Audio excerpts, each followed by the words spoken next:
दोस्तों, भोजपुरी के कहे जाने वाले शेर पावर स्टार पवन सिंह और नेपाल वाली सौम्या पोरखेल का गाना बहुत जल्द आने वाला है। दोस्तों, कंपनी ले चुकी है फैसला।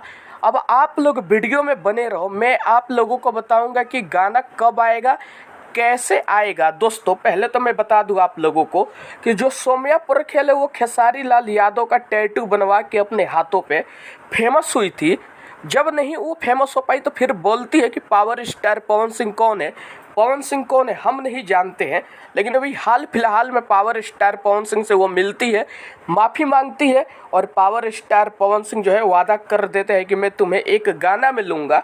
और जब वो गाना वाना बन जाता है, गाना शूट हो जाता है, तो पवन सिंह के ही फैन विरोध करने लगते हैं कि भैया गाना नहीं आना चाहिए सौम्या पोरखेल का आपके साथ। तो फिर पवन सिंह की टीम फैसला करती है कि गाना अब नहीं आएगा।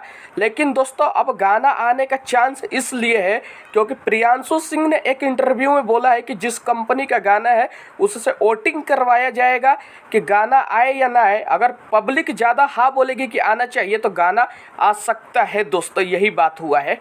दोस्तों, अगर कंपनी ज़्यादा वोट करती है कि गाना आना चाहिए तो पावर स्टार पवन सिंह का गाना और सौम्या पोरखेल का गाना आ सकता है। अगर पब्लिक बोलेगी कि नहीं आना चाहिए तो गाना नहीं आएगा किसी भी हाल में।